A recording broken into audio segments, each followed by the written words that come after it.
Panini Comics sur la construction d'un univers cohérent en comics avec le nouveau canon. Donc, on va commencer par un peu mettre en place on va dire le background de l'édition des comics assez rapidement quand même. Vu qu'on n'a qu'une heure, on va essayer de ne pas passer trop de temps sur des généralités, mais s'il y a des gens ici qui ne connaissent pas trop comment ça se passe, autant au moins vous expliquer. Et après, on rentrera un petit peu plus dans le côté un peu peut-être technique de la chose. Donc, déjà, donc, ce qu'il faut savoir, c'est que en 2015, il y a eu un changement. C'est que les comics Star Wars ont commencé par être publiés aux États-Unis par Marvel. Marvel, qui est donc dans la même entreprise que Lucasfilm désormais, sous l'égide de Disney. Et du coup, en fait, ils ont décidé de dire que les histoires qui avaient été conçues avant et qui risquaient après de devenir un fardeau au niveau de l'adaptation des films, etc., ils étaient mis sous un label qui était le label Légende. C'est des histoires légendaires de l'univers Star Wars, voilà, avec des personnages, des choses comme ça. Mais ils ont décidé de simplifier ce qui était les histoires canoniques, c'est-à-dire officielles de chez officiel, en gardant à ce moment-là 6 films, plus les dessins animés, Clone Wars et Rebels, qui avaient commencé, non, qui n'avait pas encore commencé. Et du côté des comics et des romans, ne garder que les adaptations des films dans d'autres médias et de laisser tout le reste de côté. Oui, j'entends des saufs, oui, il y a des petites exceptions comme ça, genre Son of Dathomir ou des choses comme ça, mais globalement, j'essaie de simplifier la chose pour tout le monde. Hein, les pros, là, chut. Et donc en VO, donc aux États-Unis, en janvier 2015, Marvel a lancé 2 séries régulières. Donc vous voyez les couvertures passées en fond, là. La série Star Wars, pourquoi faire compliqué, hein, et la série Dark Vador, donc, qui se déroulent toutes les deux juste après l'épisode 4. Et donc il y en a une qui suit plutôt les héros, hein, on se doute de laquelle, et tandis que Dark Vador est centré sur Dark Vador juste après l'épisode 4, donc après la plus grosse défaite de l'Empire à ce moment-là, et pour voir comment il reconstruit son pouvoir, vu qu'au moment de l'Empire contre-attaque, il est plus puissant que jamais. Au passage, c'est pas forcément un coup de balai total hein, sur ce qui avait eu lieu avant. Il y a des personnages qui ont été créés dans l'univers étendu qui vont être progressivement réintroduits dans le canon. Alors les histoires qu'ils ont vécues, a priori non, pas forcément en tout cas, mais certains personnages sont réintroduits comme ça au fur et à mesure dans ce qu'on appelle donc le canon officiel. Alors après, je vais rentrer vraiment là pour ceux qui n'ont jamais lu de comics. Est-ce qu'il y en a qui n'ont jamais lu de comics? Levez la main. Bon, je vois déjà 3-4 mains, donc ça suffit pour que j'explique. Les comics aux États-Unis, ils sont publiés au rythme d'épisodes, en général mensuels, donc un épisode tous les mois, d'une 20aine de pages. Pareil, on va simplifier, il y a plein de cas particuliers, mais on va rester dans les trucs simples. Donc, ils sont publiés à un rythme d'une 20aine d'épisodes tous les mois. Et au bout d'un moment, en général, entre 4 et 6 épisodes, ce que fait Marvel, c'est qu'il les recueille donc, dans ce qu'on appelle un TPB ou un hardcover, bon bref, dans une BD quoi, donc qui après est disponible, voilà, avec ce qu'on appelle un arc narratif complet à la vente. Nous, en France, Panini Comics, on est l'éditeur de Marvel et donc de Star Wars, en ce qui concerne la méthode de publication, pour les séries Star Wars et Dark Vador, on les publie d'abord en kiosque, puis après en librairie. En fait, on a un magazine Star Wars, donc qui est un bimestriel, dans lequel on publie à chaque fois 2 fois 2 épisodes, donc 2 de Star Wars, 2 de Dark Vador, tous les 2 mois. Et très rapidement après, on publie donc ce que vous aviez vu là il y a quelques secondes, donc les tomes 1 et 2, etc. de Star Wars et Dark Vador. Donc là, par exemple, ça c'est le magazine, celui qui était juste avant. J'aurais dû mettre en pause. Pause. Ah, c'est magique. J'ai fait pause ou pas? Ouais, j'ai fait pause. Donc ça c'est l'édition spéciale de QC. Je prends 2 secondes juste pour en parler. Elle est tirée à 1000 exemplaires et donc c'est le numéro 7 de Star Wars qu'on a sorti dans une édition juste pour le festival. Donc voilà, les comics c'est canonique depuis janvier 2015 pour Star Wars et on les publie en français, en édition, en recueil ou en kiosque pour Star Wars et Dark Vador. Il se trouve que donc on a différents types de publications. On a des séries régulières et des mini-séries. Donc les séries régulières, c'est des séries comme donc, Star Wars et Dark Vador, dont on a déjà parlé. Et il y a aussi donc des mini-séries qui sont là pour raconter des histoires spécifiques, alors plutôt centrées sur des personnages en général. Donc, on a par exemple la mini-série Princesse Leia, qui est la première des mini-séries à avoir été lancée en même temps que Star Wars et Dark Vador. Et donc c'est une histoire que nous on a publiée directement en librairie, et donc qui est un volume complet. Le choix, pour le coup, c'est aussi ici de rester sur la même époque. C'est-à-dire que, donc, comme je vous l'ai dit, Star Wars se passe juste après l'épisode 4, Dark Vador de la même manière, et les 2 séries, en plus, sont un peu les 2 faces d'une même pièce. C'est-à-dire que parfois, à certains moments, on va voir des scènes qui se déroulent du côté de Star Wars, on va voir ce qui se passe en contre-coup du côté de Dark Vador et inversement. La mini-série sur la princesse Leia, elle va aussi se dérouler à ce moment-là. Elle va se dérouler donc au moment entre l'épisode 4 et l'épisode 5. Elle se déroule en fait très légèrement avant. Elle se déroule avant le début de la série Star Wars, mais on reste encore une fois sur ce moment-là. On va creuser après pourquoi il y a eu ce choix qui a été fait. Après, il y a eu une autre série qui a été lancée plus ou moins au même moment, c'est la série Kanan. Alors là, on rentre dans les cas un peu particuliers, dans le sens où quand Marvel décide de lancer des séries, ils se focalisent donc pour la plupart entre l'épisode 4 et l'épisode 5. Donc pourquoi ils font ça? Parce que au bout du compte, c'est la période qui est la plus aisément identifiable, la plus peut-être la plus iconique, et aussi surtout celle qui nécessite le moins de background pour un lecteur qui veut se lancer dedans. Il y a juste besoin d'avoir vu l'épisode 4, c'est tout, et on peut se lancer dans les comics. Mais à côté de ça, ils veulent quand même lancer le message que toutes leurs histoires ne vont pas se dérouler à ce moment-là. Il va en avoir beaucoup, on va voir, la plupart pour l'instant se déroulent là, mais dès le début, ils veulent envoyer un signal comme quoi ils n'oublient pas le reste de l'univers. Et donc le choix est fait de manière assez logique de s'intéresser aux autres œuvres du canon. Donc comme je l'ai dit tout à l'heure, dans le canon à ce moment-là, le canon dans le sens les œuvres qui sont officielles, on va dire. À ce moment-là, il y a les films et donc il y a les dessins animés, Clone Wars et Star Wars Rebels. Le choix donc, c'est de faire ce qu'on appelle aussi du transmédia, c'est-à-dire avoir des histoires qui se répondent sur des médias différents. Donc on a Star Wars Rebels qui est un dessin animé, et à côté de ça on va avoir Kanan qui va être centré sur la jeunesse de Kanan Jarrus, donc un des personnages de Star Wars Rebels. Alors on voit Kanan Jarrus, il apparaît en fond de la couverture.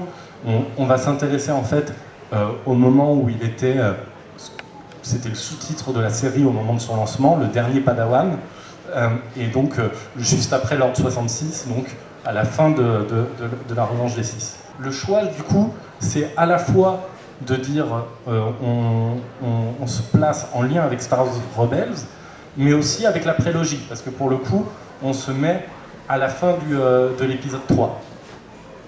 C'est une manière déjà d'augmenter les liens entre les différentes œuvres, de densifier, on va dire, l'univers. On retrouve d'ailleurs la maître Jedi Bilaba, qui est Depa Bilaba, qui est donc la maître de Kanan, Caleb Jarrus à ce moment-là. Je sentais là l'erreur.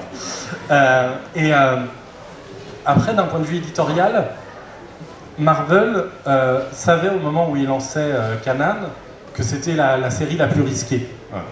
Sur Star Wars, ils savaient que c'était pas trop risqué. Dark Vador, le méchant le plus iconique de l'histoire du cinéma, ils savaient que ça allait.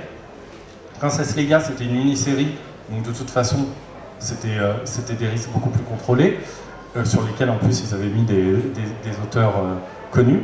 Sur Kanan, c'est des auteurs moins connus, et en plus c'est un personnage moins connu. À partir de là, ils ont un peu été flous sur le caractère série régulière ou mini-série. Ils n'ont jamais trop insisté sur le type de série qui était Kanan. Ce qu'on peut imaginer, là c'est vraiment purement spéculatif, c'est que ils avaient l'intention tout simplement de laisser l'auteur, donc Greg Weisman qui est producteur sur Star Wars Rebels, raconter le nombre d'histoires qu'il avait envie sur le personnage, tant que les ventes étaient correctes, et l'arrêter soit au moment où les ventes rentraient dans une zone qu'ils estimaient ne plus être satisfaisante, soit au contraire quand Greg Weisman arrivait au bout des histoires qu'il avait à raconter. C'est aussi pour ça que Greg Weisman au début était annoncé juste sur le premier arc narratif, puis après on a dit « Ah en fait il fera aussi le deuxième ». Bon, voilà, c'était une annonce un petit peu, pas curieuse ou étrange, mais on sentait qu'il y avait vraiment des choses sur lesquelles nous, même en tant que lecteurs, on n'était pas forcément au courant.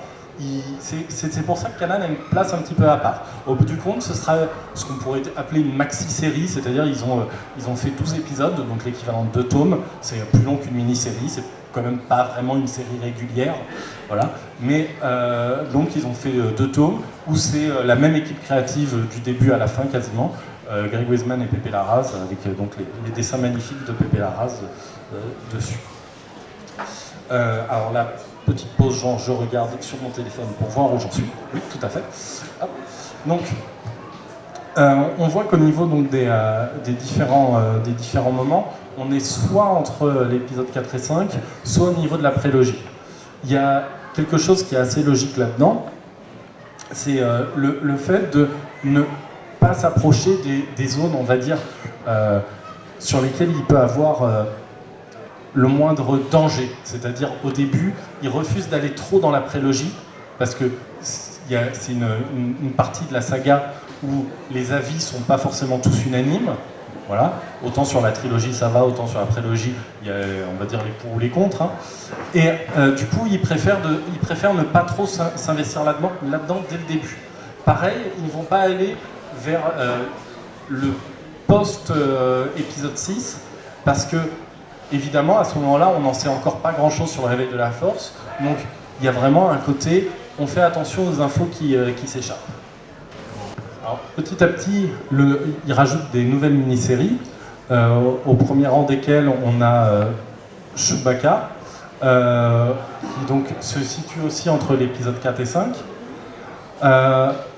On commence petit à petit à augmenter, on va dire, le tissu narratif. C'est-à-dire, au lieu de rester juste entre l'épisode 4 et 5, avec Chewbacca, Lando, Princesse Leia, les séries principales, petit à petit, on va agrandir cette zone narrative et on va commencer à utiliser tout le spectre qui existe. Donc, Chewbacca, c'est entre l'épisode 4 et 5. Très bonne série d'ailleurs, très sympathique. Puis après le deuxième arc narratif de Kanan, il est situé, donc cette fois-ci, avant le premier, on a une préquelle, où donc on se retrouve cette fois-ci vraiment dans la guerre des clones avec le général Grievous, etc. Donc là, on plonge vraiment pour le coup dans la prélogie. À côté de ça, ça a été la grosse annonce, en fait, la grosse sortie comics de la fin d'année 2015. On a les Ruines de l'Empire, donc, qui est situé juste après l'épisode 6, donc juste après le retour du Jedi. Même les premières pages de la BD, on est au moment de la destruction de l'Étoile de la Mort. Et on va suivre en fait différents personnages. Alors, les héros, et le personnage qui est fil rouge dans les Ruines de l'Empire, c'est la mère de Poe Dameron. Donc, on commence déjà à introduire les éléments qui vont mener vers le réveil de la Force. Alors c'est pour ça qu'il s'appelle d'ailleurs Voyage vers Star Wars, le réveil de la Force. Il ne faut pas voir ça forcément comme... il y a des révélations complètement fracassantes sur le réveil de la Force dedans. C'était vraiment une bannière, histoire de dire il y a des éléments qui amènent au réveil de la Force dedans. Là, entre autres, l'histoire de la mère de Poe Dameron, qui est donc là sur la couverture. Au passage, d'ailleurs, c'est assez rigolo parce que dans la série Star Wars, comme dans la série Les Ruines de l'Empire, en fait, on voit que le personnage de Luke, dans les deux cas, est à la recherche de temples ou d'artefacts Jedi, donc ce qui met pour le coup aussi en place l'intrigue principale, hein, d'une certaine manière, du réveil de la Force. Donc on a vraiment des éléments comme ça d'ailleurs sur lesquels on ne se focalisait pas forcément au moment de la lecture des Ruines de l'Empire par exemple, mais qui une fois qu'on a vu le film on fait « Ah, c'est aussi ça qu'ils mettaient en place ». Voilà. Et après les Ruines de l'Empire, il y a une autre mini-série qui est sortie, qui est Obi-Wan et Anakin, et du coup qui est située entre les épisodes 1 et 2. Donc c'est le moment où Anakin a accepté de devenir un Jedi, un Padawan en tout cas, et où il est en train de compléter sa formation avec Obi-Wan. Et évidemment, il y a Palpatine qui à ce moment-là commence à s'intéresser à Anakin et essayer de le prendre un peu dans sa toile. Alors c'est une série qui n'est pas encore finie en VO mais qui paraîtra au deuxième semestre en France et qui pour le coup encore une fois s'intéresse à une période voilà, qui n'était pas encore traitée dans le canon officiel et qui même à l'époque de l'univers étendu, avant les choses qui maintenant sont sous l'étendard légende, n'avaient pas été beaucoup traitées. Il n'y avait pas beaucoup d'œuvres qui traitaient de cette période, donc c'est assez original pour le coup. Depuis maintenant quelques semaines, a commencé en VO la série Poe Dameron, donc, qui sera proposée en librairie en France. Et la série Poe Dameron... oui, non, c'est bon, j'ai le droit de continuer, d'accord, très bien, merci. La série Poe Dameron, elle s'intéresse du coup aux aventures de Poe juste avant le réveil de la Force. La mission sur laquelle il est, c'est la recherche de Lor San Tekka, donc celui avec qui il est au tout début du réveil de la Force. Et c'est une série qui est intéressante. Alors pour l'instant, on est à l'épisode 2, si je ne dis pas de bêtises. Mais là, il y a je vous montre un peu les couvertures. Alors ça, c'est la couverture de l'épisode 1. On voit Poe dans son vaisseau, hein, tranquille, voilà, rien de spécial. Là, c'est la couverture, je crois, du 3, si je ne dis pas de bêtises, ou du 2, je ne sais plus, c'est pas très grave. Donc, dans laquelle on voit, entre autres, certains pilotes qui étaient dans l'attaque de Starkiller. Et il y a aussi un extraterrestre qu'on voit tout à droite, et lui c'est intéressant parce que c'est un personnage qui vient des ruines de l'Empire. Donc on a un comics donc, qui se situe avant le film et qui utilise les personnages du film, mais qui utilise aussi des personnages qui viennent d'un autre comics, les ruines de l'Empire. Mieux que ça, haha, révélation, tout ça. Dans l'épisode 4, ça c'est la couverture de l'épisode 4, et on voit donc Poe face à un Hutt, et on sait que ce Hutt, voilà, sans que l'épisode soit encore sorti, on sait que c'est Gracchus, et que c'est un Hutt qui est apparu dans la série comics, du coup Star Wars, dans l'équivalent du tome 2. Donc, voilà. J'ai pas encore lu cet épisode, je sais pas ce qui se passe dedans, mais voilà, ce qu'on sait déjà, c'est que, par contre, comme le dit si bien le titre de cette magnifique conférence, il y a la volonté de créer un univers cohérent, et pour ça, ce qu'ils font, c'est qu'ils essayent au maximum de créer du tissu narratif commun aux différents médias.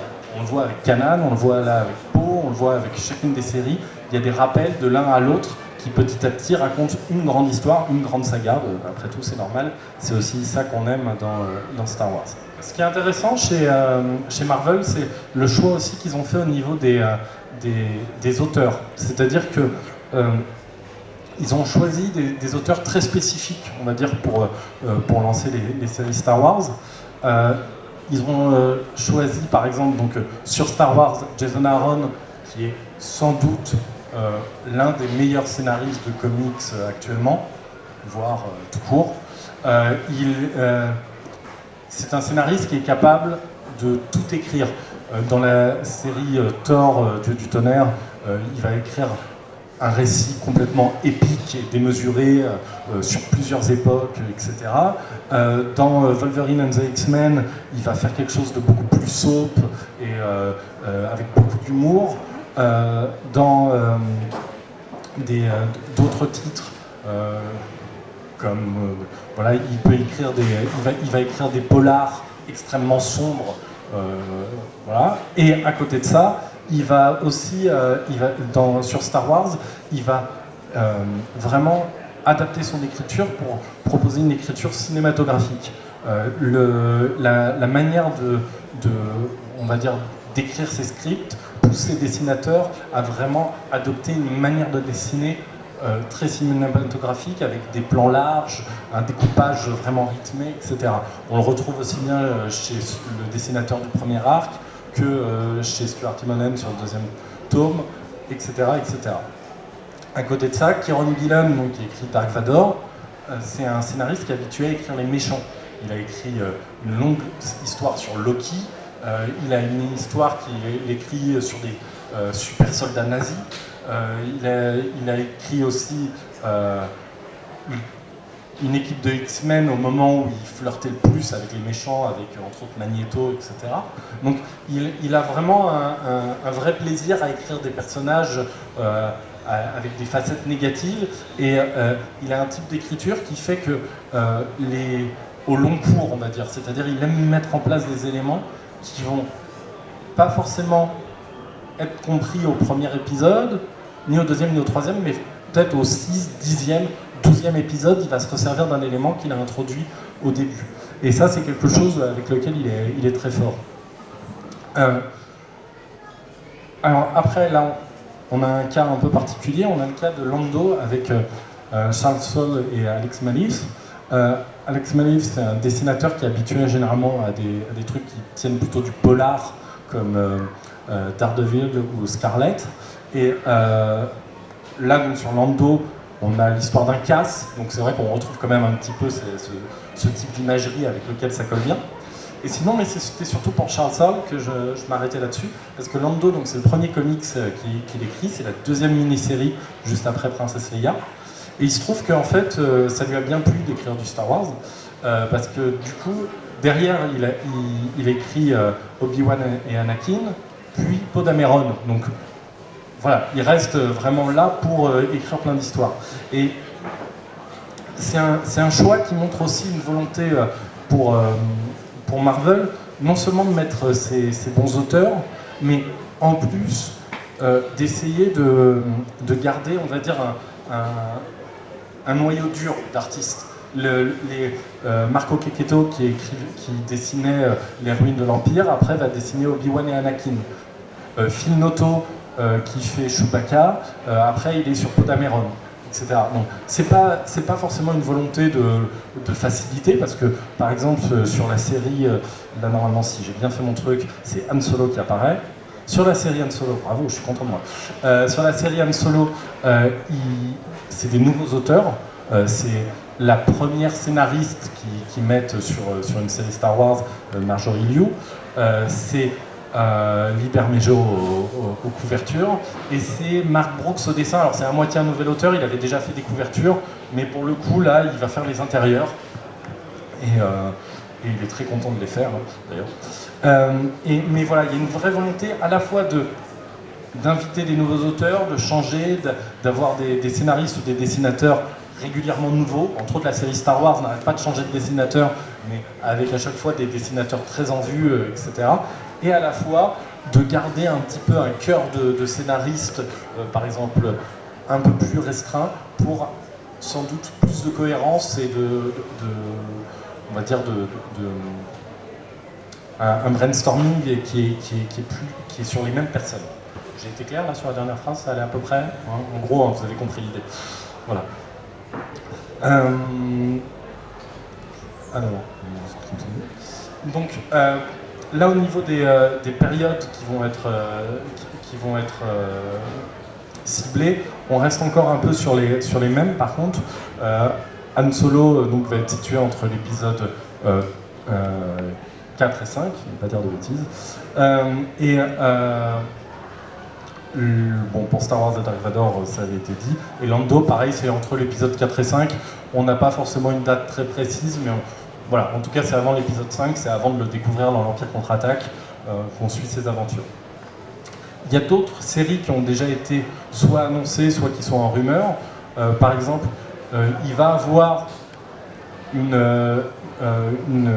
adaptation du film en comics par Chuck Wendig et Luke Ross. Il va aussi avoir des comics liés à Rogue One. Alors pour l'instant, ça y est, là vous en savez à peu près autant que moi. Tout ce qu'on sait sur ces comics, c'est qu'a priori il y aura 3 épisodes plus un one-shot, donc 4 épisodes qui sortiront en octobre, a priori, si je me rappelle bien de la date, septembre ou octobre. Et c'est à peu près tout ce qu'on en sait pour le moment. Donc, on ne connaît pas le scénariste, on ne connaît pas le dessinateur, on ne sait pas quel sera vraiment le sujet. Voilà. C'est lié à Rogue One, ça on le sait, mais on n'en sait pas plus. Et voilà. Han Solo, au passage, ce sera proposé aussi en librairie. Pour l'instant, on reste vraiment sur Star Wars et Dark Vador en série kiosque et les autres séries qui sont proposées en librairie. Alors, je parlais des adaptations de films. Et donc, comme je l'avais dit tout au début de la conférence, donc je le rappelle pour ceux qui sont arrivés pendant, au niveau du canon officiel, dans ce qui a été produit avant 2015, n'ont été gardés, à part les films et les dessins animés, que, grosso modo, que les adaptations de films en comics ou en romans.